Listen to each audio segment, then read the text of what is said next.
Morning, Chairperson. Morning. Afternoon. Afternoon, Chairperson. Yes. Do we have the numbers to proceed? Chairperson, we have 3 members as far as I can see, Ms. Van Dam, Mr. Molala, Mr. Gumba, and yourself. We have apologies for the DM, the Deputy Minister Kakana. We have apologies for Mr. Mackenzie and Yeah. apologies for Ms. Mtembo.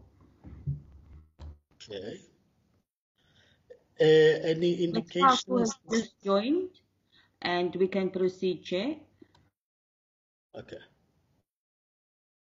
And ICASA all connected? All connected and waiting, Chair. Yeah. Okay.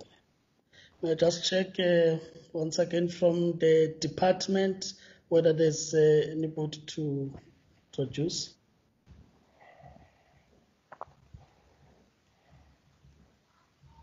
Good day, Chair. This is Omega Shalembe, the DDG. Yes. I don't think the DG has joined yet. I was expecting him to join. Okay, but in his absence, you will be able to just introduce the matter, right? Certainly, Chair. Okay. In that regard, I do see the acting chair of ICASA. It's here. I take it that the CEO is also around. Yep. I now see Honorable Lisiba. So we are fine. And Honorable Fandam. So we are fine. Thank you. So in that score, I think without waste of time, because we've lost 6 minutes already, let me take this opportunity to greet you all and also South Africans who may be following the proceedings of the committee from different platforms.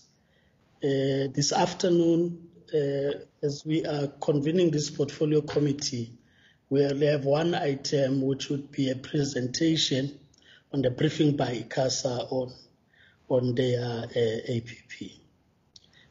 Let me just remind ourselves of the ground rules, that whenever a speaker is going to speak, just make sure that your camera is kept on, so that those that are following the proceedings could be able to identify the member or the speaker who's speaking. The other thing that relates to the presentation itself, that after the presentation, just make sure that the presentation is unshared. That's been the request from IT all the time. For those members who are not participating, in order to avoid background happenings that may interrupt the session, please keep your mic muted and only unmute when you are having an opportunity to speak. So if we can keep that, that would be helpful. In as far as the presentation is concerned, as I said, we do have DDG Shalembe, who will, on behalf of the department, just do a few remarks. We've already noted apologies from the political leadership, but they will do that, and after it will be ICASA. Just to emphasize the point, acting chair and CEO, even if you are to share the presentation between yourselves, we are really a bit strict with regard to time, that the opening remarks from Mr. Shalembe, as well as your presentation, would want to have it in 20 minutes maximum, 20 minutes. Reason being that members have had an opportunity of going through the presentation because it was sent well on time. and we take it as having been read by members. But of course, this is an opportunity for yourselves to highlight those matters that you think you should highlight on the presentation as a point of emphasis to members, so that as they engage, you would have dealt with those matters, which also gives you anyway an opportunity to can deal with any matter that may have arisen between the time you send the presentation and today when you are presenting. So after the 20 minutes, we will then allow members to engage the presentation and create space for yourselves to also answer questions that may come from members. With that, you are all welcomed, as I said, and we also welcome South Africans who may be joining us from different platforms.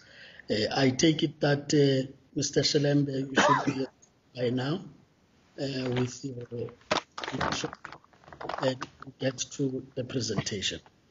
Okay. To you, Mr. Shelembe. Yes. Thank you, Chairperson. And good day to you and the honourable members. Okay. And of course the colleagues from ICASA and the department and the ministry. I'm going to be very brief, Chair, just with the introductory remarks. The remarks really are that the strategic plan for 2020 to 2025 and annual performance plan 2020-21 of ICASA was tabled following a long consultative process with the ministry as required in terms of the law. So we have therefore, Chairperson, as the department noted the strategic objectives of ICASA as well as the annual targets for the 2020-2021 financial year as reflecting what we consider the response to the policy priorities of the department and government. This APP and strategic plan is presented within the currently available resources of ICASA as availed through the vote, and therefore best captures the efforts to deliver on the basis of those resources. So, Chair, without further ado, I will then allow ICASA to present their strategic plan and APP.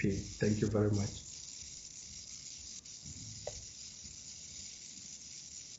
Yes, Chair, Acting Chair. Over to you. In the 18 minutes you'll share. Thank you. Thank you very much. Thank you very much, Honorable Chairperson, and greetings to all the honorable members and colleagues.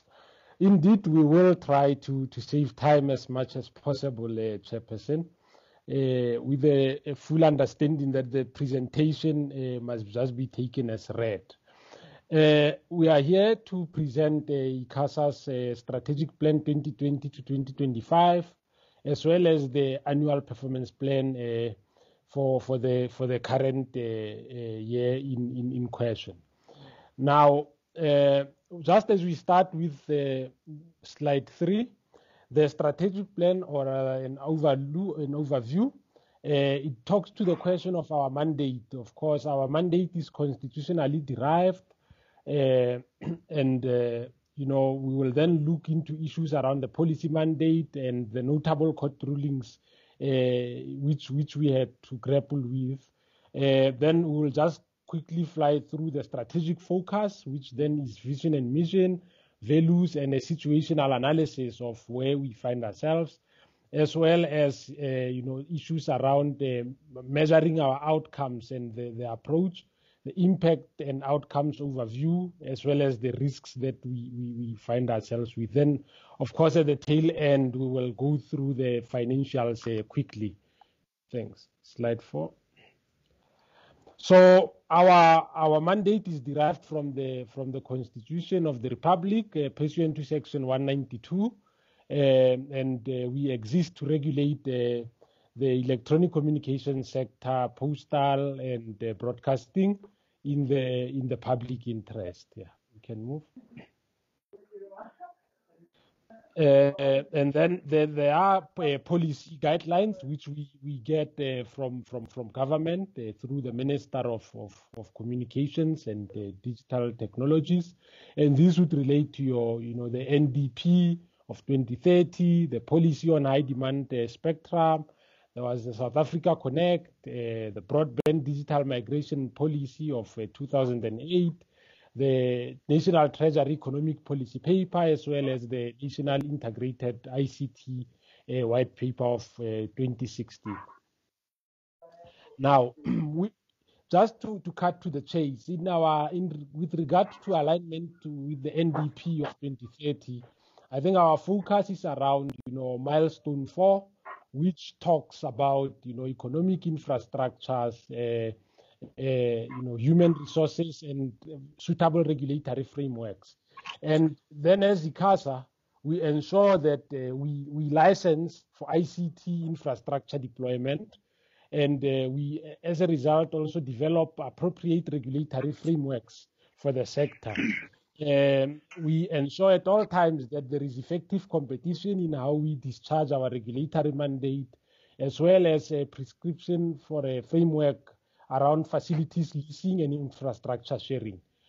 There's milestone 6 in the NDP, which is about ownership of assets by historically disadvantaged groups. And this we achieve as ICASA and aim to continuously achieve it through promotion and of participation of historically disadvantaged groups in the sector through licensing and regulation. So this is more a pro-transformation posture. Then there's milestone 12, which is around the specifics on high-speed broadband internet availability at competitive prices. And as a way of intervening in this regard, ICASA then aligns with the NDP by licensing of IMT spectrum for broadband infrastructure deployment, because it's a key enabler. Then there's the question of measures aimed at reducing communication costs, broadband as well as voice by far and large. And we also then prescribe regulations to facilitate the rapid and universal deployment of broadband infrastructure. So on milestone 14 is around social cohesion. I think this one we advanced through the issue of local broadcasting content. We achieve it and strive to continuously do so through the licensing of regulatory licensing of various regulations aimed in that regard. Now, on the policy directive that we received on high demand spectrum, it was issued in 2019, and it really directed the authority to consider a wireless open access network, which would then enable new entrants into the space.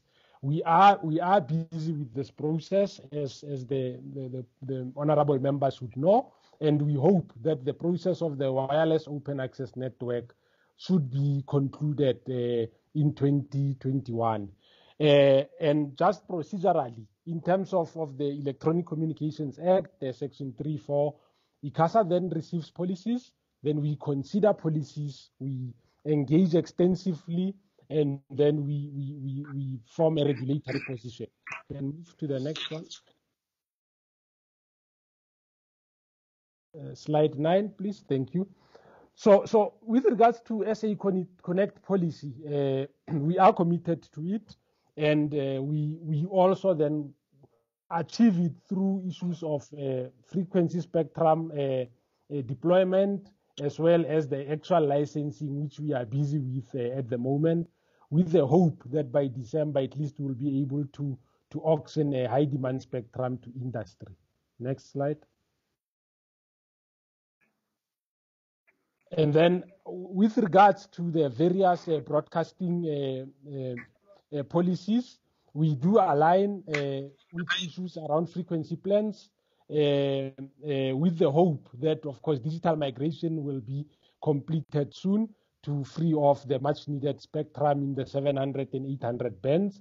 And there's issues around dual illumination that we are continuously engaging on, as well as setting the technical standards, to facilitate the seamless migration process. Next.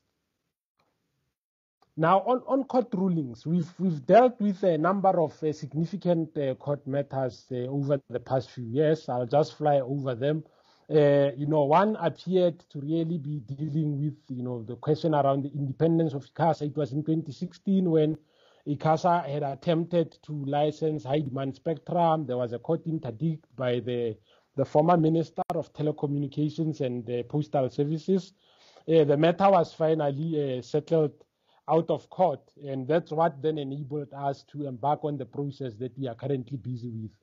There was the issue of, issues around the SABC, where ICASA was cited, the court cases of 2017. Others came from our mobile operators in the form of Telkom around 2016, with the view that ICASA needed to consider competition implications in the sector, and that we should not perhaps be seen to be outsourcing to the Competition Commission or any other body. Next, please. Yeah. So I think the vision and mission, indeed, ours is to regulate the sectors in the public interest, as I have alluded. And then we achieve this through, having the following values as the cornerstone, innovation, collaboration, accountability, being results driven, and having a stakeholder orientated outlook. Now, I think it's important to just note that we find ourselves confronted with a number of opportunities and threats, at various levels of how we work, Honorable Chairperson. At the political environment, we see the participation in the ITU, International Telecommunications Union, as one of the key opportunities, because it provides us with an opportunity rather to learn from our counterparts globally, participating in World Radio conferences like the recent one we attended in Egypt.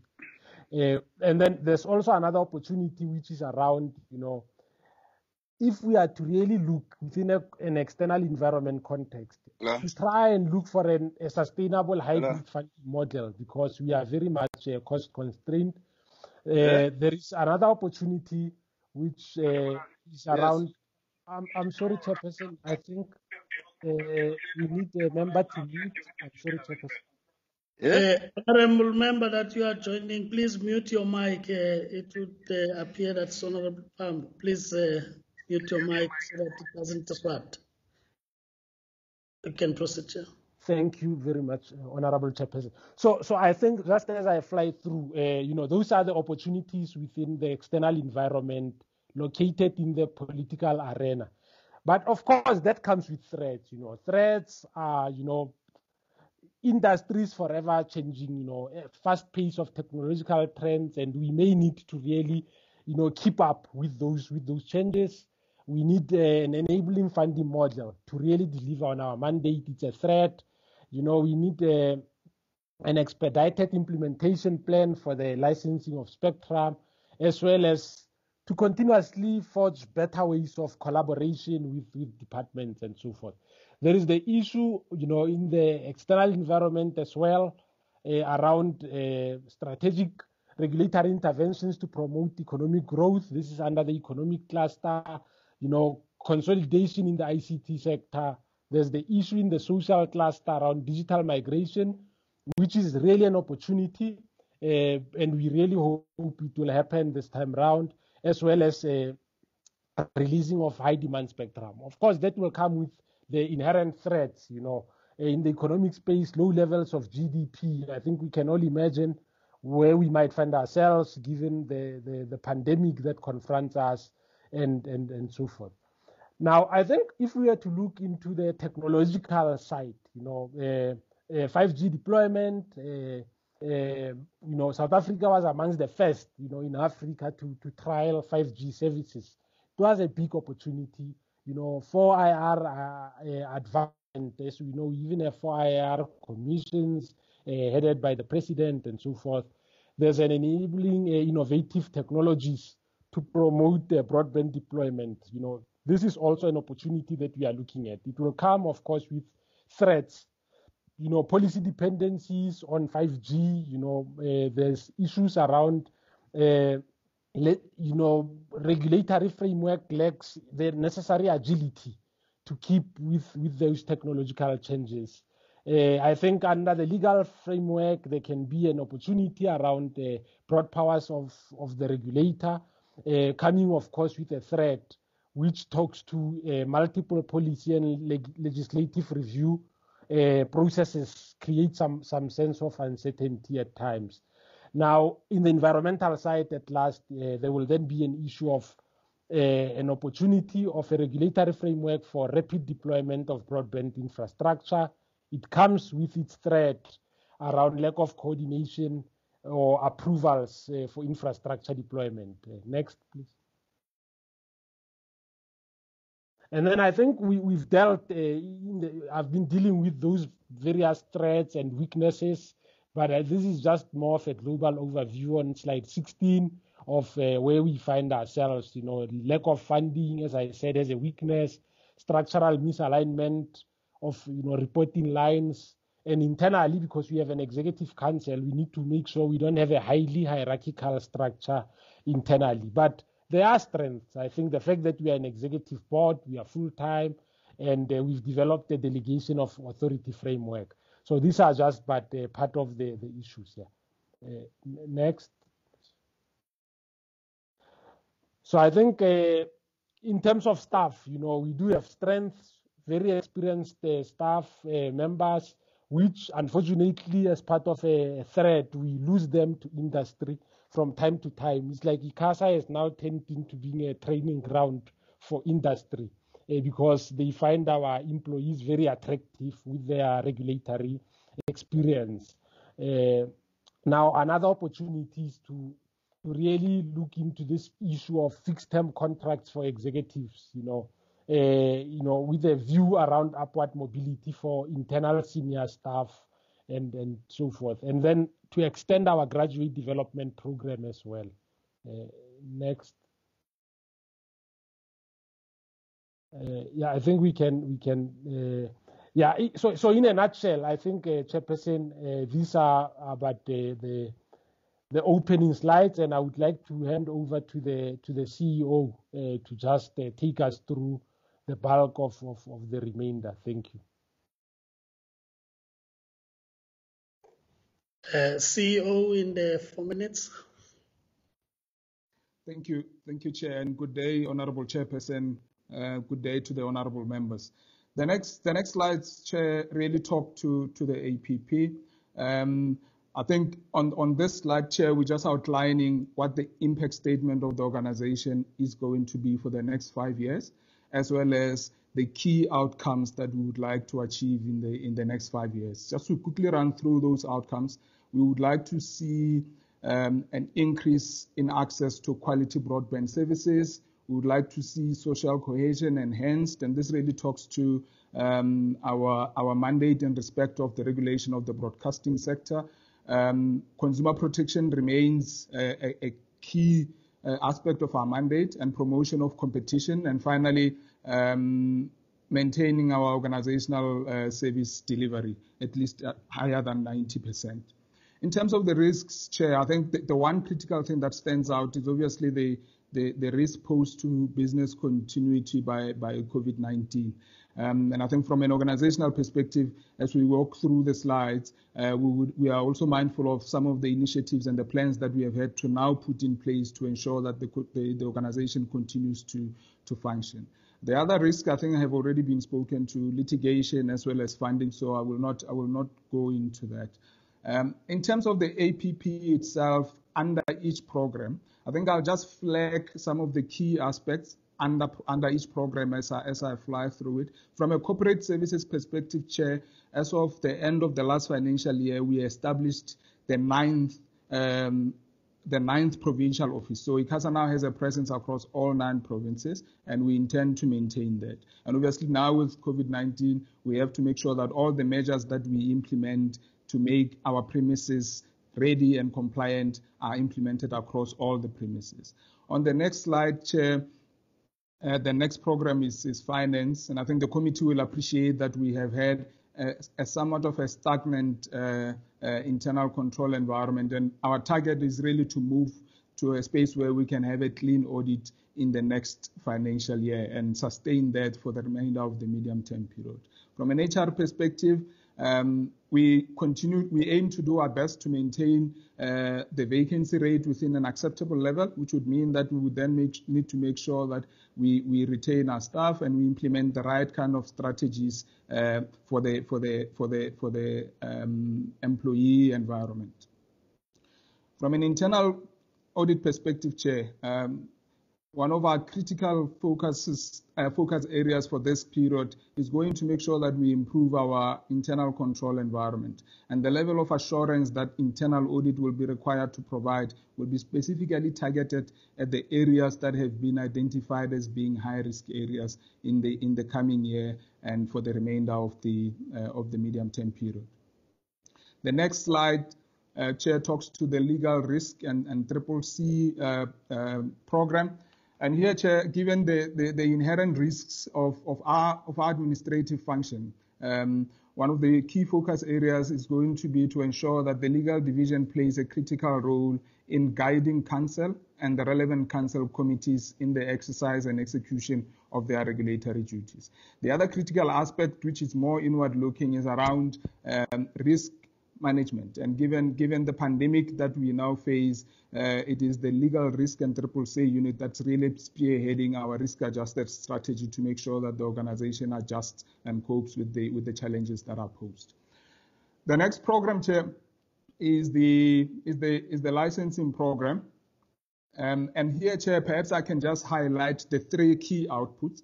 The first one on the output column will be the process to assign the broadband spectrum. We hope to complete this over the 2-year period. So by the end of this financial year, we would have completed the auction process, and then in the subsequent financial year, we will then complete the licensing of the WAN. The second output below that then talks to transformation, and this is really a process that we have embarked upon to come up with regulations that will deal with promotion of equity ownership by historically disadvantaged people in the sector. And we hope to complete that by the end of this financial year. The last item perhaps on this program that one needs to highlight, Chair, is the process for the licensing of community television broadcasting services, which we also have commenced with this year, but we will then complete in the subsequent financial year. Chair, the next program is the policy research and analysis. And this one, Chair, I think the 2 key things to highlight would be the review of the mass carrier obligations, as well as the review of the broadband services market inquiry. So those 2 are also due to be embarked upon in the current financial year and hopefully be completed earlier in the next financial year.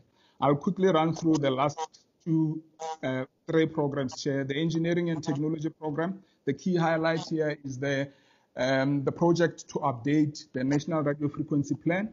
And this is obviously premised on the results or the outcomes of the World Radio Congress that was held in 2019. So that is one of the critical deliverables under this program. In respect of the next program, which is the Regions program, this is the program through which we undertake the enforcement function of the authority. And one of the key enforcement measures that we take is to make sure that there is no interference with the use of radio frequency spectrum. And that execution is undertaken under this program. The last program, which is the Compliance and Consumer Affairs Division, Chair, is really where the crux of our consumer protection mandate lies. And it is under this program that we seek to resolve all of the complaints that we receive within the timelines that have been prescribed. Chair, I'll skip the next slide because it talks to the same programs and highlights the district delivery model. And on the budget, I'll then talk to the slide following this one, which is the program budget. Chair, and I think what I wanted to highlight here is just to show what has been approved in terms of our budget for the 2020-21 financial year and the projections for the remainder of the medium-term estimate. And also just flag that we have obviously planned for delivery of the outputs as per the APP in line with what we have been allocated. We are obviously appreciative of the fact that the current pandemic environment obviously requires that we revisit some of our line items and redirect resources to capacitating our work environment to ensure business continuity. That concludes the presentation, Chair, in a nutshell. Thank you. Thank you, Acting Chair and the CEO on the presentation. I now know members would be ready to speak. I see that Honorable Van Dam in the system, she has put her hand up. You are noted, Honorable Van Dam. May I just check other members who have put up their hands, want to speak?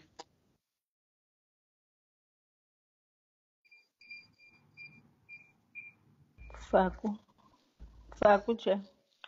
So I have Honorable Faku. Am I leaving anyone at this point? Maybe we can get back to the members as they indicate in the next round of questions. Without waste of time, Honorable Van Dam, I'm sure you are ready to ask your questions and make your comments. Thanks, Chair. I'd just like to apologize. I'm feeling a bit ill, but work we must. I just want to talk about the COVID-19 exemption on local content for broadcasters. Now, on a practical basis, I understand it. Content producers are in lockdown, new content is not being produced. Therefore, our broadcasters need to be given a little bit more space. So on that practical basis, I get it. But taking into consideration innovation and that the lockdown might last for many more months and we need to move with the times. I believe that, one, you should have consulted with local content producers. I noted that they complained that they were not consulted. So I'd like you guys to please go back to the drawing board, consult with them. You'll find that they've found innovative ways to create content. I am aware that some productions have gone back to shooting. These are people that need to make money. They have families to feed. They have bills to pay. So I'd like for you guys to please go back to the drawing board, consult them, ask them what innovative ways they've thought of and put in place to continue to produce content. And I had another question, which I now don't remember. I'll ask it in the second round. Thanks, Chair. Thank you, Honorable Van Dam. Honorable Faku. Thank you, Chairperson. To you and to honorable members and to the chairs. Appreciated the report that we have received from ICASA. We can see that a lot of work has been done. Let us also appreciate the work that has been done during COVID-19 by ICASA, especially on the issue of virtual learning. We appreciate that a lot. I think people from disadvantaged areas, especially rural areas, appreciated that initiative from ICASA. But also, Chair, let us appreciate that finally there's a date to release the high demand spectrum that will be in December. We have also listened to President as he was speaking about this. So we appreciate, and I think that as a committee we've been saying that we don't want to be part of the statistics to say that high demand spectrum will be released and it would not be released. Finally, there's a date, and we appreciate that the effort that the board has taken. Secondly, also in the presentation, one of the issues that we had was the issue of litigations, and I see that at least there's a plan. We appreciate that it is recognizes a threat in the presentation that and we understand that the sector is highly competitive. So, but I think there's a way forward when it comes to that. And the last part, I also see that there's an issue about the merger. We understand that there will be a merger as proposed by the department, but I just want ICASA to just explain to us what do they mean that the merger is a threat. And lastly, we are seeing that some of the board members are resigning. Maybe if they can take us through that. Thanks, Chair. Thank you, Honorable Faku. Those are questions in the first round of questions. We'll then take the second round after the responses. Over to you, ICASA, on responses. Thank you very much. Thank you very much, Honorable Chair and honorable members. I will deal with the question first from Honorable Van Dam. Get well soon, honorable member. Yeah, indeed. I think we tried to be as pragmatic as possible. And indeed, you all acknowledge that these are interventions in a time of war. You know, it's business unusual. We are compelled from time to time to move with the necessary speed and agility. But of course, indeed, where there's scope for us to take a step back and re-engage with certain stakeholders, it is in the public interest. Just to put you at ease, we have been in communication with the Independent Producers Organization. They wrote to us, we responded to them. They were not requesting a meeting, but in our response this week, we even extended a hand and said, we can have a meeting and engage. And it's important also, honorable members, to note that Section 4 of the ECA empowers us to make regulations and amend regulations from time to time, which then means even the duration that we have placed on this relaxation of local content, we need to read the external mood. It might be very well that within a certain period of time, we realize that no, we may need to give notices out to broadcasters that by such and such a date, we need to default back to the regulations. All of these are accommodated in law, and we will continuously make those engagements. We are just trying to avoid, subjecting our public to the same archives all the time. I think, it's good, it's nice, we all like it, but I think once it becomes a permanent feature, honorable chairperson, of our lives, it might then be a challenge. But thank you very much on that one. Honorable Faku, thank you for the compliments. We appreciate them. The work that we have achieved and done during the pandemic, we have worked hand in glove with the department. So I think the credit goes to both of us because we've been in constant collaboration with the department. Now, on the issue of litigations, indeed, it's a highly litigious space. It's contested. We always make regulations, and various stakeholders have keen interest in the direction of our regulations. But we have adopted an attitude and a policy at ICASA, rather a posture, even though it's not in policy, but a posture that we will mediate as we litigate to ensure that we don't end up in court unnecessarily. So every time someone serves us with court papers, we reach out to ensure that there is really a basis for litigation. Because in some instances, we have learned that it just calls for a constructive dialogue between the parties and the matter is then settled. The issue of the merger and why we see the merger as a threat, I think it's important to also then contextualize what we mean. If we just go back a little bit in history and look at the formation of ICASA, the formation of ICASA was necessitated by the convergence of technologies and convergence that was happening naturally in the sector.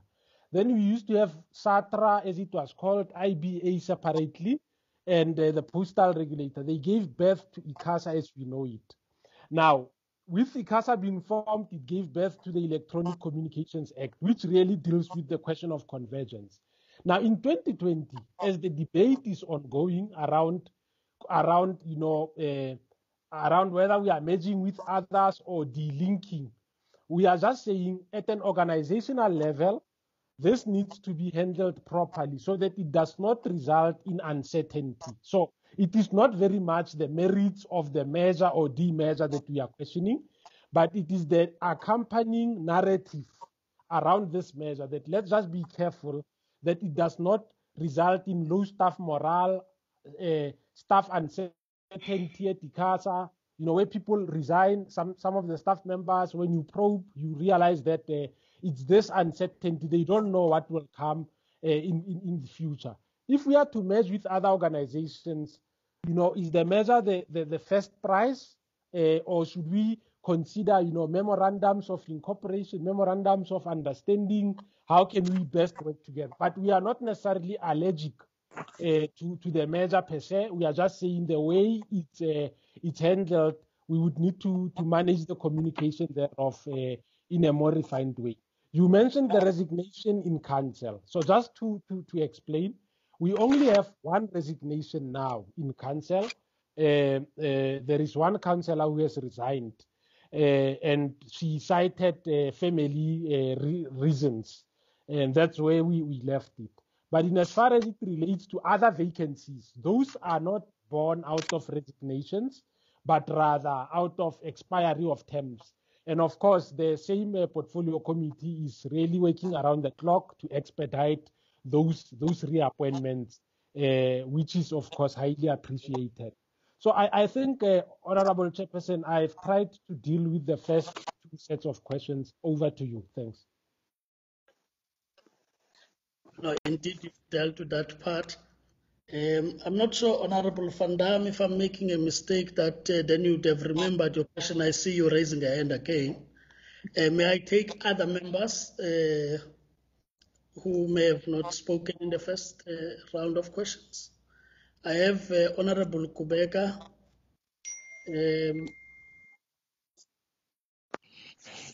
I was not wrong, Honorable Van Dam, right? That you remembered the question probably from Honorable McKenzie. Yes. It's my question. I've noted that. So, Honorable Kubeka, you'll be following. Can I just check other members who would have joined us later? Honorable Mulala is on the list. Any other one that I would have left out? If not, sure. Is that Honorable Pambo? Yes, that's me, Chair. Honorable Pambo. Okay. In that order, can we start with Honorable Van Dam?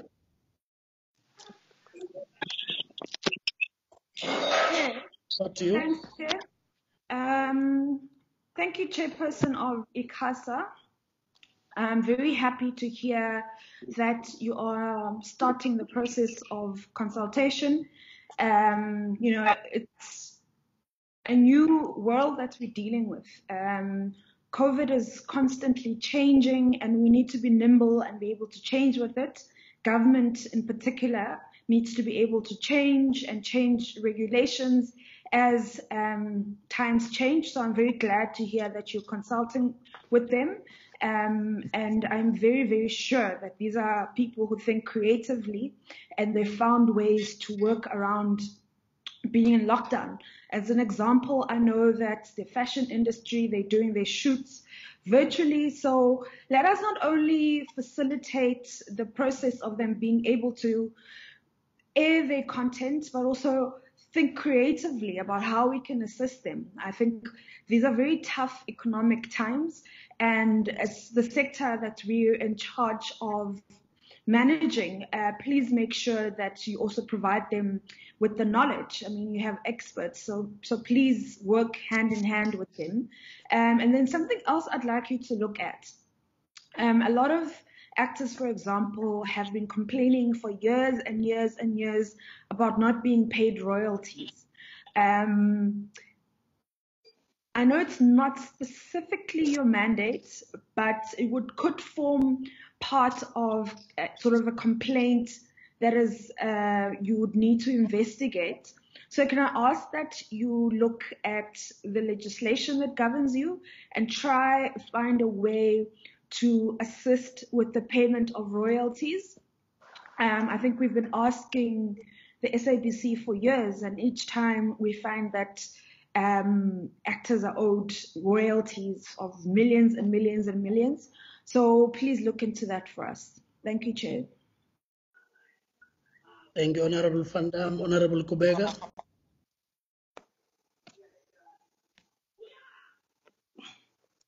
Honorable thank you. Yes, can you hear me? Chair, can you hear me? Yes, we can hear you, Honorable Kubega, and we can see you. Okay.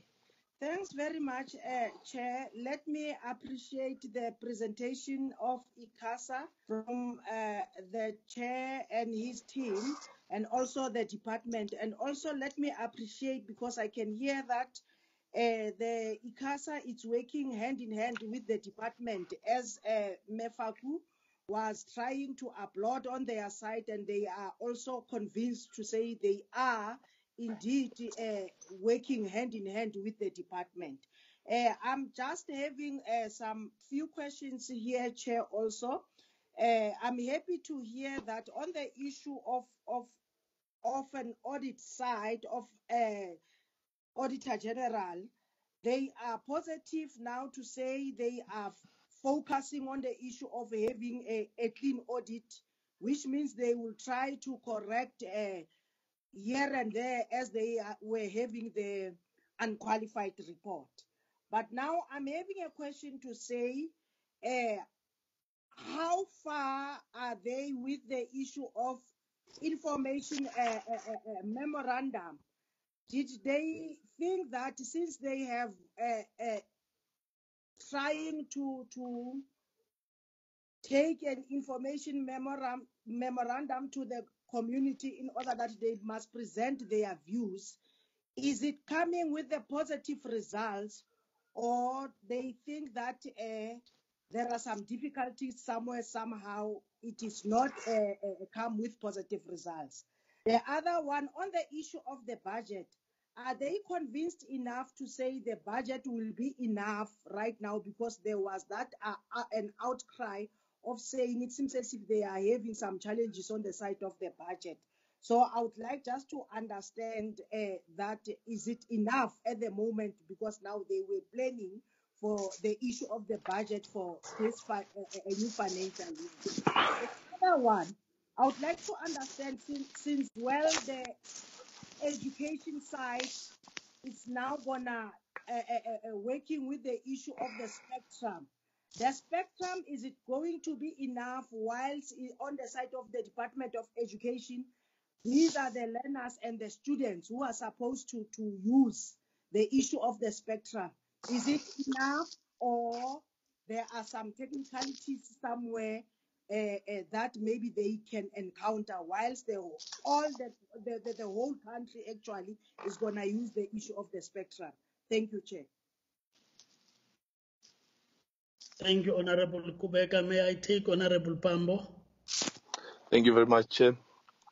Chair, I would like to go back to the first question about the relaxation of regulations. I think that there's more to be probed there, in particular to move, to 0% local content, to give that much space for, foreign content on our television is, or any other, medium, is problematic in the sense that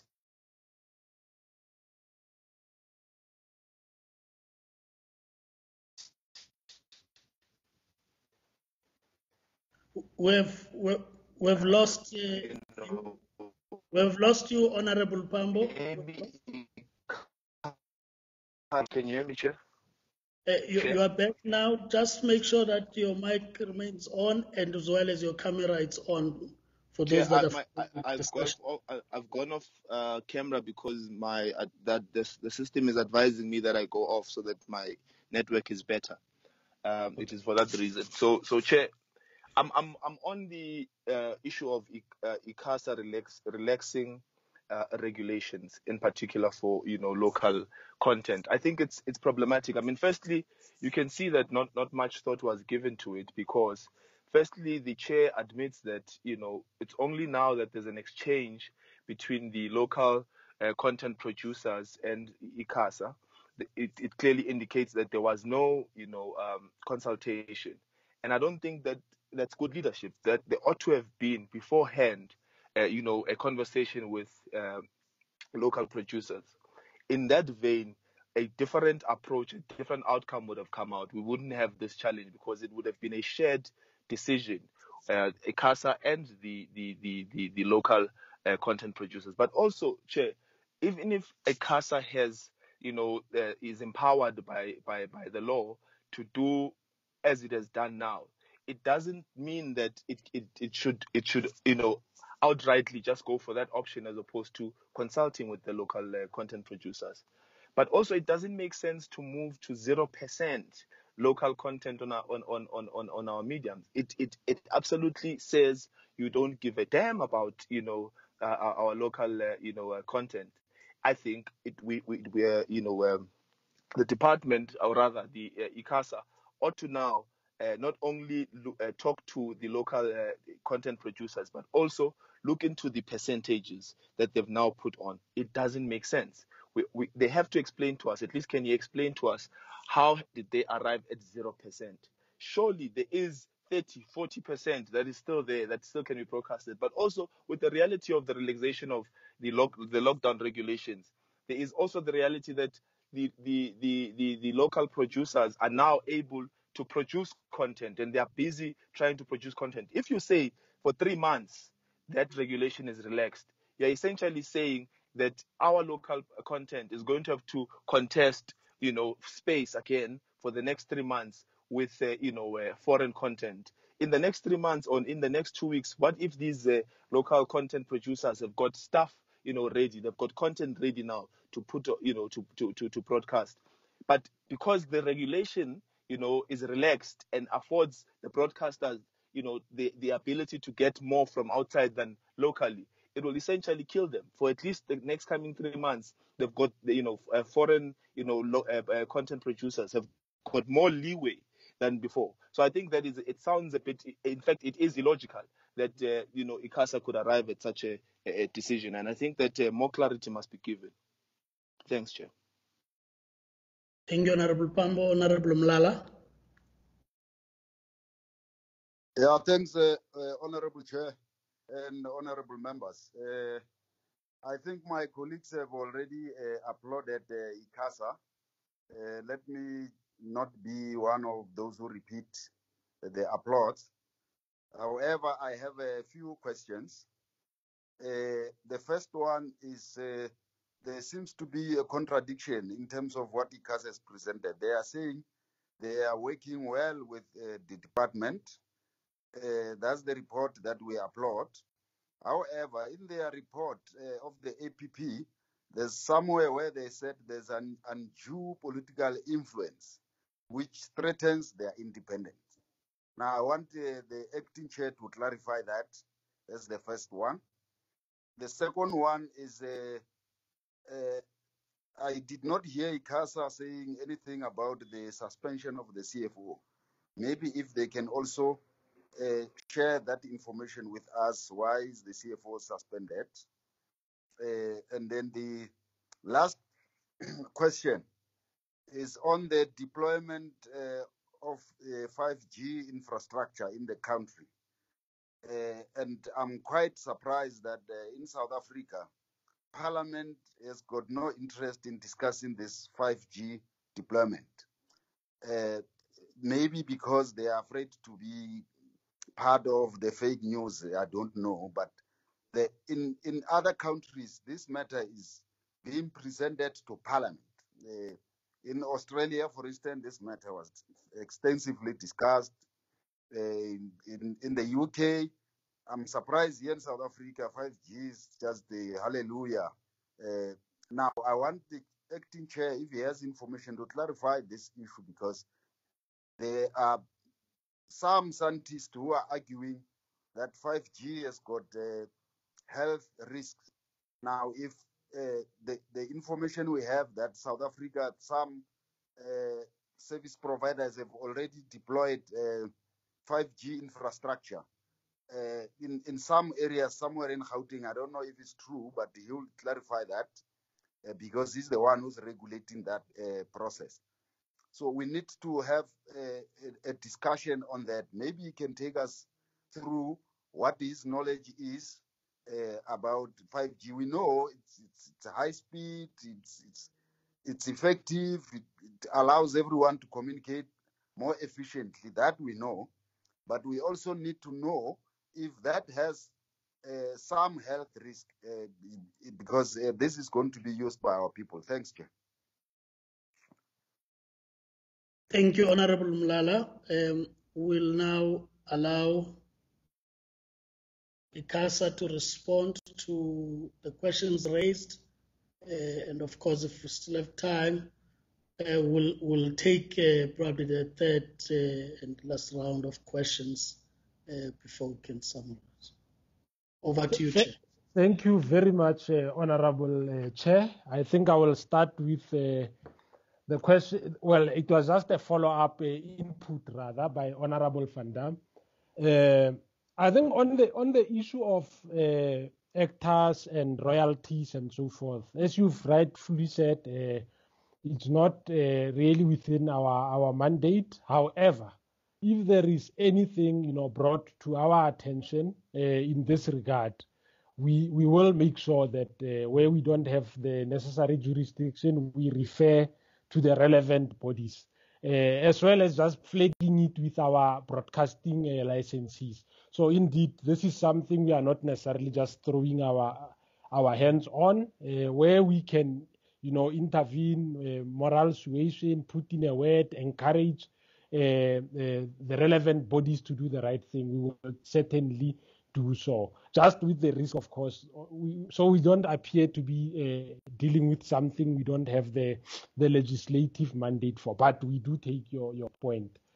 Honorable Kubeka, the committee whip.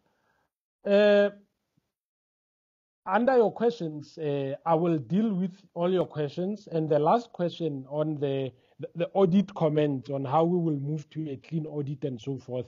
We have our Chief Auditor Executive on the line. Once I've dealt with all questions from all honorable members, she will at the tail end deal with this audit question. But in response to your other questions, Honorable Kubeka, on the information memorandum. So we received a policy directive last year as ICASA. We then issued an information memorandum, which is just a consultative document to solicit views from industry. The closing date, I think, was the last day of January 2020. We have analyzed the inputs from the information memorandum. The next stage now will be to issue an invitation to apply. Now, an invitation to apply is the final stage leading towards licensing of spectrum. And we have made good progress in that regard. The invitation to apply will be released in due course. As to whether the response or inputs on the IM were positive or not, I think the safe word to use is contested. The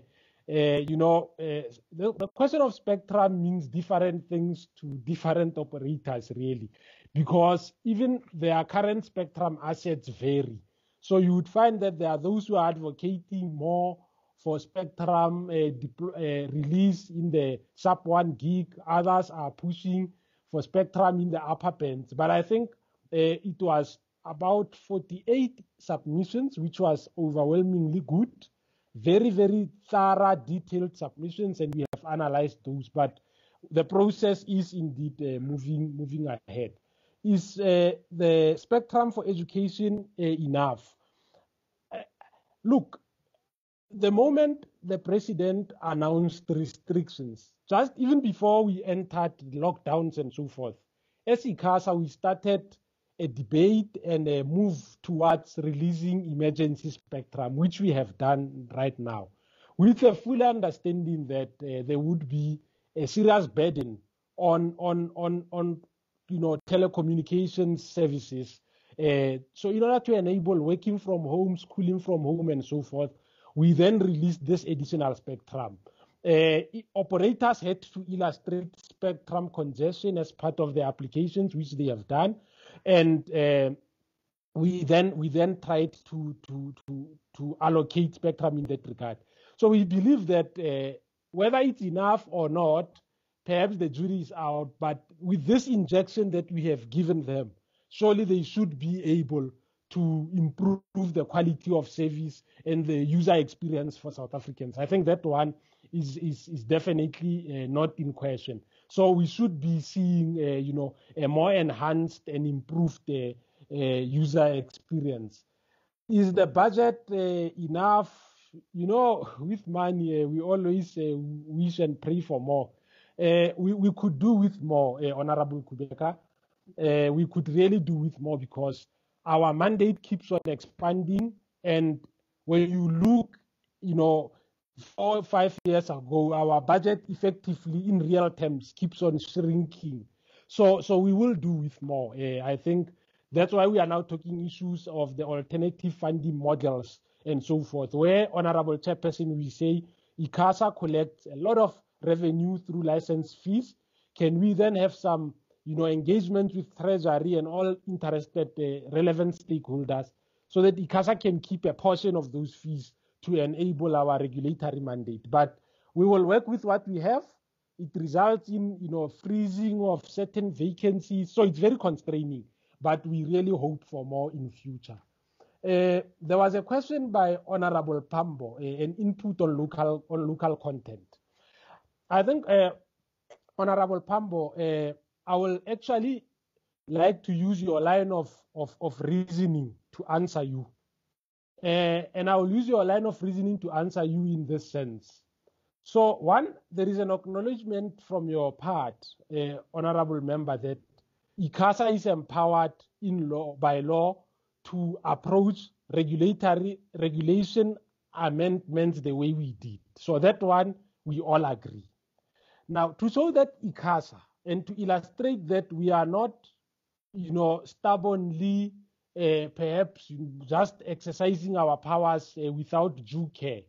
Even when we had already amended these regulations, I answered Honorable Van Dam and said, we don't shut the door because Section 4 of the Electronic Communications Act still allows us to make amendments.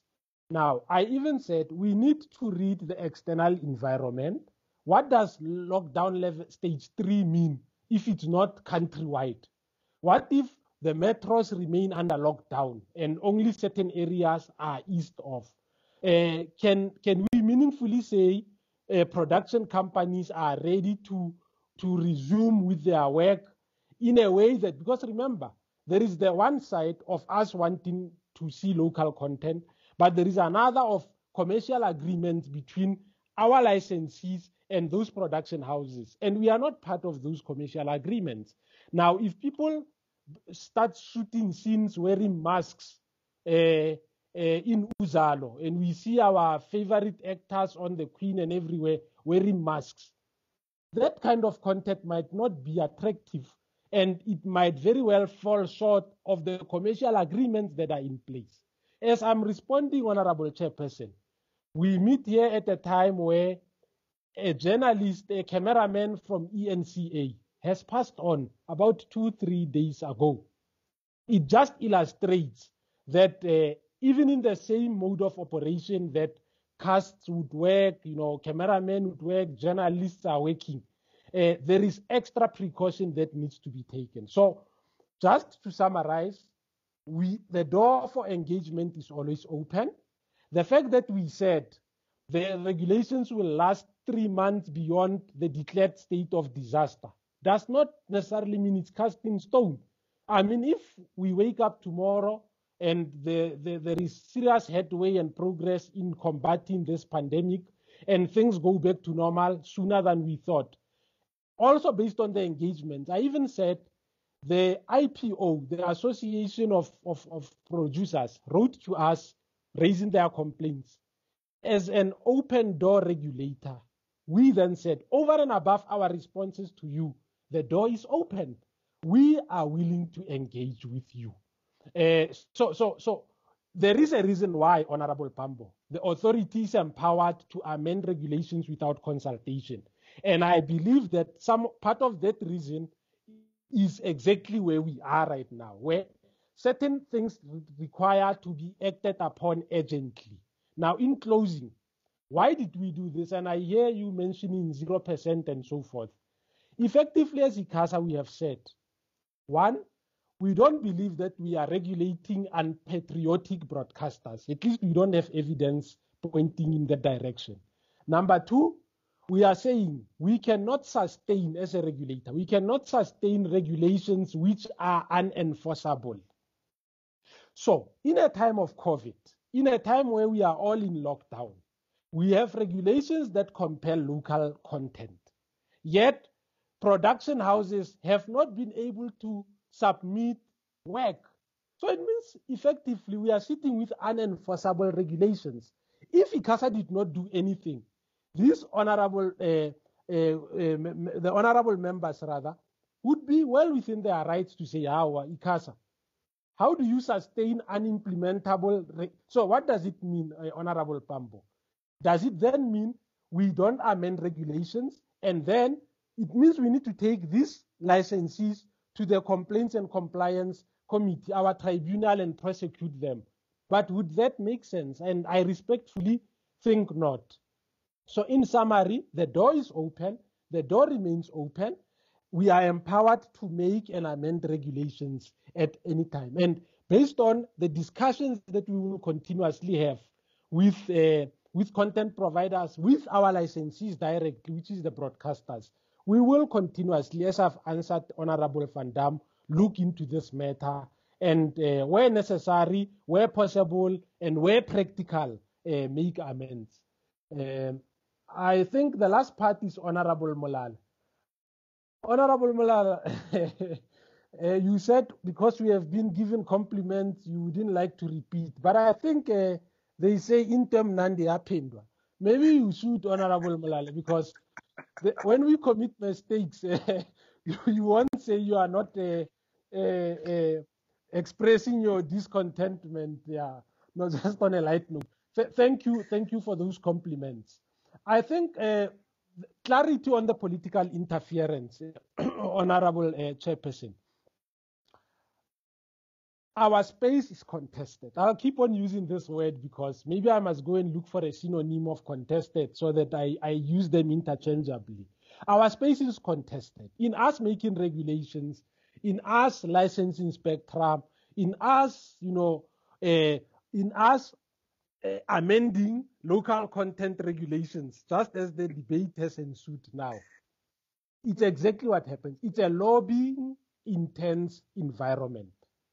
And when we said political interference, we don't necessarily refer to the department. Maybe we need to clarify that. We just mean the space we are in, we must be mindful as members of council at ICASA that we operate in a lobby intense environment. And it has always been like this, by the way. And Honorable Molala, it is like this, by the way, all over the world. Our counterparts in the US, the FCC, the ICASA in the US, Federal Communications Commission, they dealt with the most contentious issue of net neutrality, lobbying, political interference, and so forth. So it happens all over the world. It's not unique to ICASA alone. But we are just saying, let us be mindful. Let us also be accessible, but let us maintain the regulatory and the boundaries of independence so that we still have ICASA at the end of the day. So we did not necessarily mean the department per se. On the suspension of the CFO, indeed, Honorable Molala, it was an omission rather that perhaps as we were flying through the presentation, we did not mention. Indeed, our CFO was placed on precautionary suspension about 6 weeks or so ago. The issues relate to, some irregularities which were identified and still need to be adjudicated fairly procedurally in a disciplinary setting. So it has happened. We will expedite it. We will not have a situation where someone is with a perpetual cloud, because if indeed the CFO is not guilty, definitely the CFO will resume his duties. But of course, we will be guided by the outcomes of that particular disciplinary hearing. And the issue of consequence management always comes up, honorable members, from the Auditor General over the past few years. That ICASA, you are like a stuck record. We see these findings on your side, but we never see any form of consequence management. So I'm just saying that it's important to note that the CFO is on precautionary suspension. The process will be expedited procedurally so that no one suffers unduly. There's an issue you raised, Honorable Molale, on 5G and the risks of 5G and so forth. I think as we've highlighted, South Africa is a signatory to the ITU, which is a United Nations body. Now, the ITU provides guidance on this kind of matters. That's where bands are actually assigned through various World Radio Conference settings. We were in Egypt in November of 2019, where new other bands were debated and assigned for global deployment. Now, the issue of 5G and its links to coronavirus and COVID and causing of cancers and so forth. At this point, there has not been, at the level of the ITU body, there has not been anything pointing to that direction. As ICASA, we have just conducted a study, because the policy directive, when it was issued by the minister last year, she said we must also conduct a study specifically on 5G. We are done. I'm pleased to announce that our study is concluded, and we hope, we are just tying the loose ends, and we hope to submit the study to the minister within the next few weeks. We have conducted our own study, and as we stand, as matters stand, there is nothing pointing to linking, 5G deployment to COVID and so forth. That is why other bodies have even went as far as, just stating that this relation between 5G and coronavirus is actually tantamount to some sort of fake news. Now you asked on why is 5G deployed in certain parts, as we might have seen announcements recently. I think it's important to note that ICASA does not release spectrum for technologies. So there was never a time when ICASA woke up and said, we are giving away spectrum for 3G or 2G or 5G. We issue spectrum on a technology neutral basis, which means once we have issued spectrum, operators have within their power to see the best method of rollout and configuration. Now, it so happens that with this emergency, part of the emergency spectrum we have released, certain operators also, we understand, in a bid to increase capacity, in a bid to increase speeds, to increase clarity of connections and so forth, have deployed 5G services.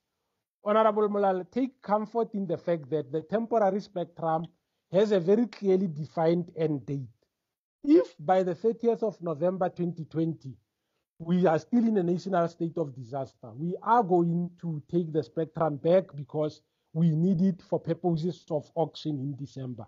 So if operators have then invested out of commercial persuasions and deployed 5G, it might be, of course, within a very short space of time, but equally, it would very well be for the benefit of consumers. And that spectrum, it's important to note, it was not just given mahala. We have conditions and obligations in place. Those conditions and obligations relate to the deployment of virtual classrooms in rural areas. We are working with both the Department of Basic Education as well as the Department of Communications and Digital Technologies, finalizing those lists to ensure that on the basis of the deployed spectrum, there is also a socio, benefit that is passed on to our communities. So the issues around 5G, I think I hope I have dealt with them. I would like to give our Chief Audit Executive a chance, just so that she can take us through you, Chairperson, on the issue of the audit findings. Thank you very much. Yes, that could be done. Do that quickly. Afternoon, honorable members, and afternoon, Chairperson, and the House at large. My role is just to take you through the plans that we have in place to improve our audit outcomes. So, Chairperson, those are quite a lot, but I'm just going to try and take you just through the salient points. Can the speaker Keeping your open the camera on as you try to take us through? Pardon? Camera on as you try to take us through. Okay, all right. All right. Thank you, Chairperson. Apologies for that. Chairperson, we had to start with a tone at the top. And if you recall, as a committee, the biggest issues that we had were around SCM. So for SCM, what we did with the stewardship was to make sure that we have KPAs that include the eradication and prevention of the irregular expenditure and fruitless expenditure in their performance agreements. So that was the starting point for us. We further made sure, Chairperson, that as internal audit, we do what we call proactive assurance review on all bids and all RFQs. So what this means is that when a tender has been published, we receive all the documents, and at each various bid stages, we therefore come in, we audit. The aim of that is to make sure that the CEO doesn't approve what would later be regarded as irregular. I'm glad to inform you that to date, we've reviewed from January this year, we've reviewed about 33 million worth of tenders, and we have been able to say to the CEO, we are preventing that this becomes irregular, so do not award tenders to the value of 19 million. So that's what we did so far. We also, through the direction of the Audit and Risk Committee, made sure that all COVID-related procurement projects that are of emergency in nature are subjected to internal audit. And in addition to that, we have collaborated our efforts with AG and made sure that we establish what we call an audit steering committee, because one of the challenges they've been having throughout the years were delays and lack of sufficient information. So we are dealing with that. We are collaborating our efforts and making sure that they do their work with ease as Auditor General. SCM, again, the compliance thereof is a standing item that we have on our audit and risk quarterly meeting. So they've got to come in there, assure the committee that is external and independent that as management of the SCM, they are on top of the game. They are preventing irregular expenditure. In addition to that, internal audit as another layer is also coming in to give assurance. So with this in mind, we are hopeful that our audit outcomes are going to improve. Perhaps from a timing perspective, we could have started a bit earlier because, as you know, AG has already started the 1920 statutory audit.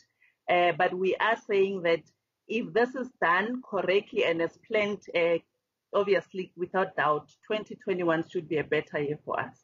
Thank you so much. Thank you for those responses. Honorable members, as I said, if there are still questions to be asked, I will give to this last round so that there's also time for responses and a summary towards the end. May I just check if there are members who still want to ask questions in this round of questions? I note you, Honorable Gumbu. Chair. Honorable Gumbu, I've seen your hand. Honorable Pambo, you come back? Yes, Chair. Just to follow up here. All right. Honorable Kubeka. So those are the three hands. Okay. Can we then start with Honorable Gumbu, who had not spoken before? Yeah, thank you, Chairperson. And I also like to commend ICASA. It shows that they're doing a good work. Just one thing, Chairperson. The slide is talking, the presentation is talking about the delays in the approval of the National Radio Frequency Plan. Now, if ICASA can just finish us with the reasons for the delays. That was my question, Chairperson. Thank you. Honorable Gumbu, Honorable Pambo. Thank you very much, Chair. Look, the chair of ICASA, if I may address him, I think this, I mean, in your argument, or rather in your response, it is very clear that consultation would have held, because half of your response is speculative.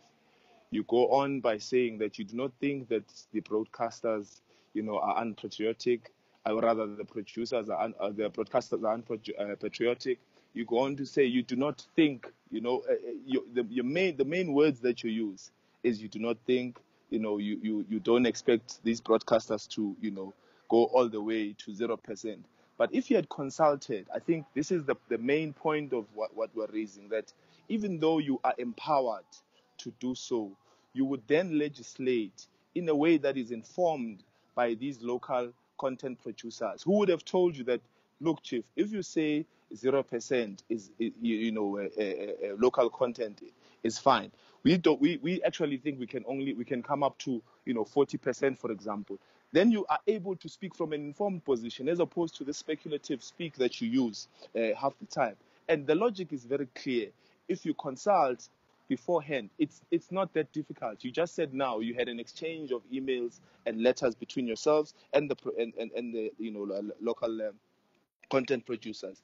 It is very important, and I think that you must bear this in mind, even in your own leadership, that consultation, even though you've got the powers, even though you are empowered by law, it is important that you take those that are affected by your decision, by your regulations, into your confidence. Explain to them so that they may also assist you in regulating properly. But if you say, no, we're empowered and therefore that, no, even though you can come afterwards, what is the point of coming after the fact if it takes you longer? In between now and the time that you come back, damage is happening. You ought to always take those that you lead, that you regulate on behalf of, or those that are affected by your regulations into, your confidence. You ought to always, at all material times.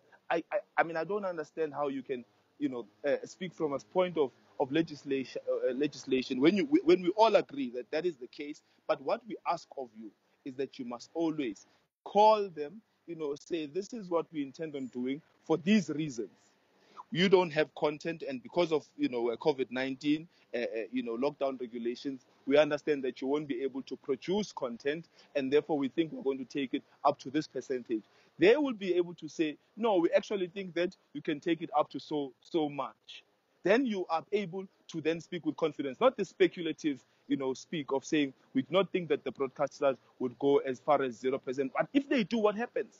Because this is a profit. It's a question of profit. If these broadcasts are going to make money out of bringing foreign content, why should they even consider our artists if they can't even give you an assurance, because you are regulating on their behalf? So I think it's important that you even futuristically you take our people with you in all the decisions you make, even though you are empowered, to show that you're transparent, but also that you have their interests at heart. Thanks, Chair. Honorable Kubeka. Thanks, Chair. My question is that, Chair, under the legislation and policy, because I've heard that SABC, it seems as if it's having some challenge somehow on the issue of the regulation. I would like to know from ICASA, what are they doing to speed up, just like this one of sports rights regulation? It seems as if it's affecting SABC in order to achieve their goals on that side. Can ICASA just explain to us, is there anything that they are trying to speed up in order that SABC must be at ease? Thank you, Chair. Thank you, Honorable Kubeka. Now that this is almost the last round, just as you respond, Chair, and your team, maybe just go back to the issue of temporary spectrum allocation to improve connectivity and all that, especially reaching out to the areas in the periphery, on how you are monitoring that it happens, but also where those complaints arise. I'll just make one example about an area in the Free State, the Zastron areas, which are closer to the border of our neighbors, Lesotho, that they end up having to have like its international calls when they are in the country because of connectivity problems in that space. I think it's a matter that I can also forward to you formally so that you know the areas I'm referring to.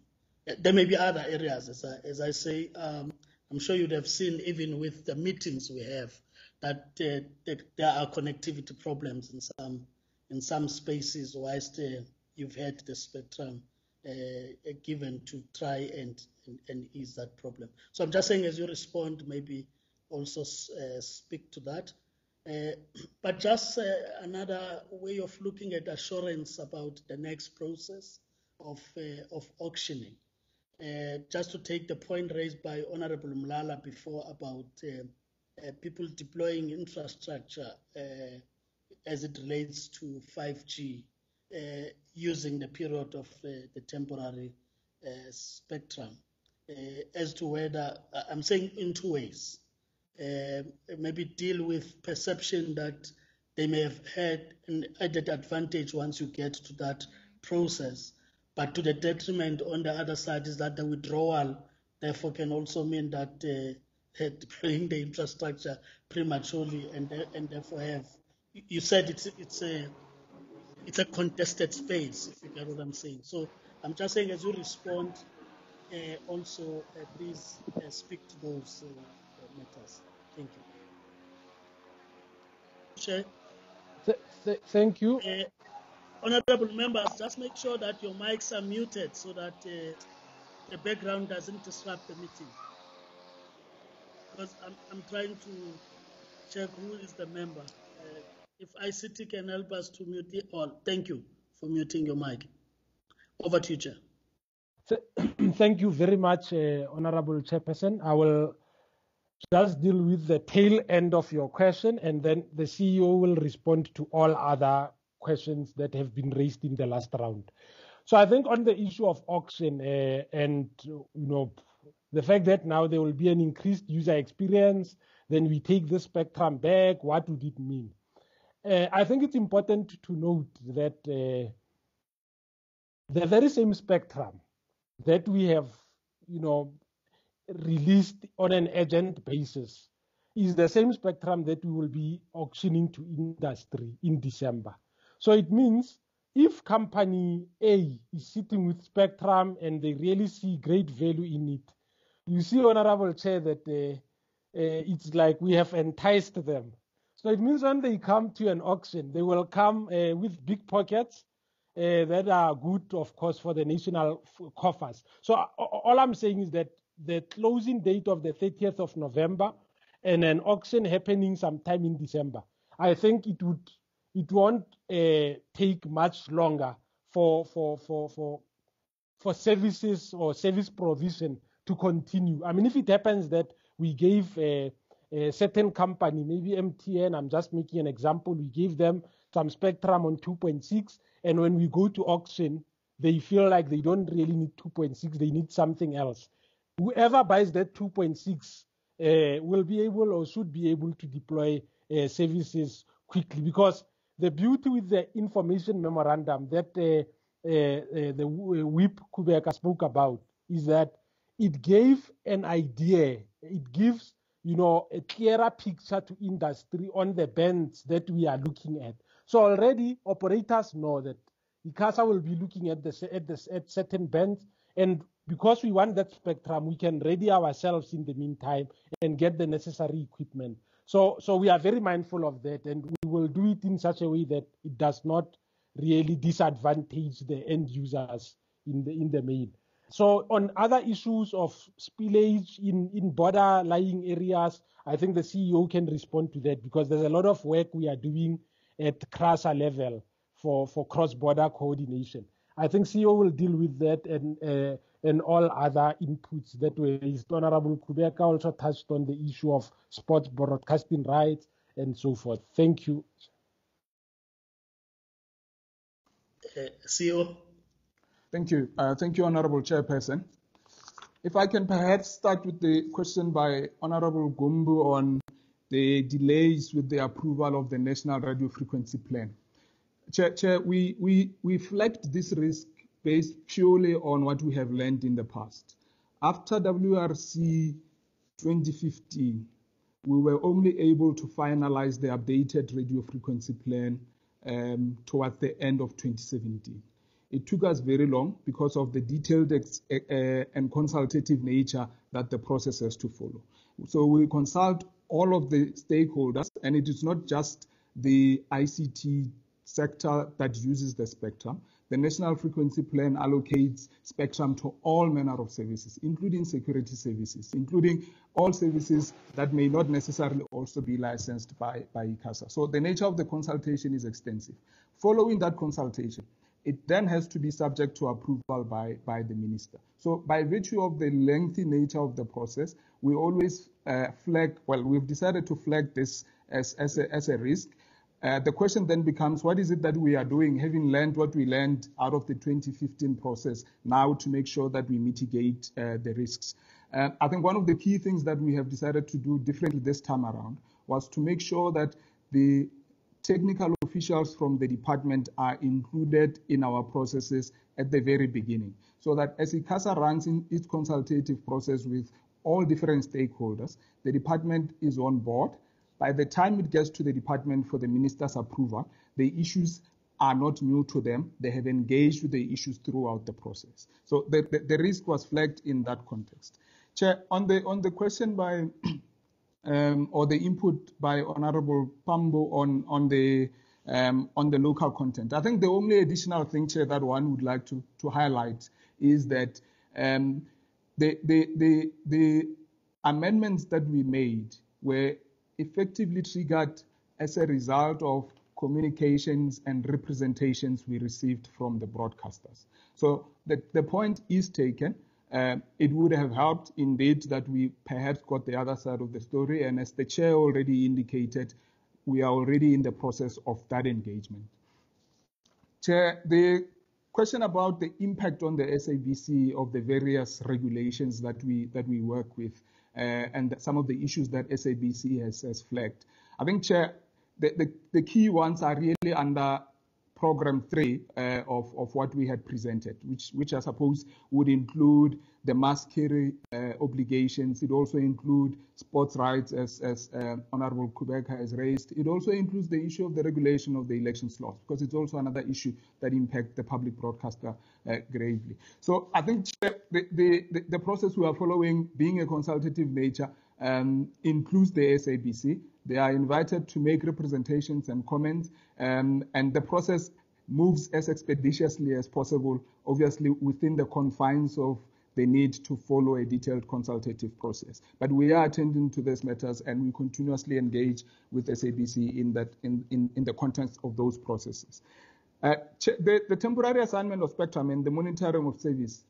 So one of the things that we have highlighted in the context of our many conversations about funding constraints is that ICASA does not have the necessary and up-to-date capability to monitor quality of service on an ongoing basis across networks.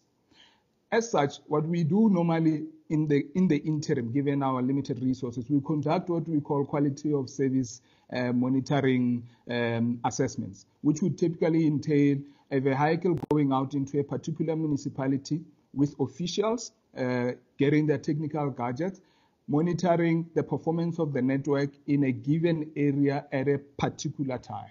And out of that assessment, it is therefore very difficult often to assess the overall network performance of a particular operator across the network. One of the conversations we are having with the department and with Treasury in this regard, in the context of funding for the licensing of spectrum, is to make sure that we get the necessary monitoring equipment that will enable us to monitor every single licensed network on a 24-hour basis across the board, and then we are able to hold operators accountable. The last point here around the specific area, I think you said you will share the information, but we have collaborations with the relevant regulatory authorities across all of the neighboring countries, and I would be more than able to take it up on that basis. Thank you, Chair.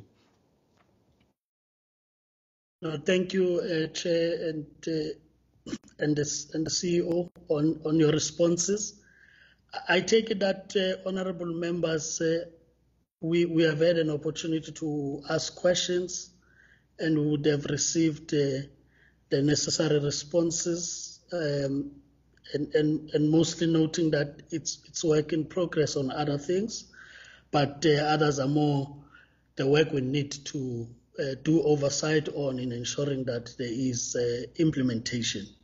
So I take it that I would have not left any member who really wanted to speak on the matter. Having said that, I think the message that ICASA as well as Mr. Shelembe as representing the department that looks at entity oversight is that firstly there's appreciation, especially in terms of the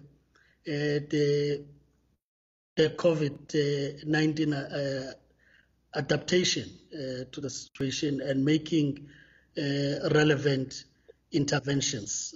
I think that the committee appreciates, as well as that at least from the side of ensuring, because as the committee we are an interested party in that whilst you deliver at a speed and there's emergency, that good governance is not compromised at the end. And we are happy that your audit team side is ensuring that whilst you do that, you do things in accordance.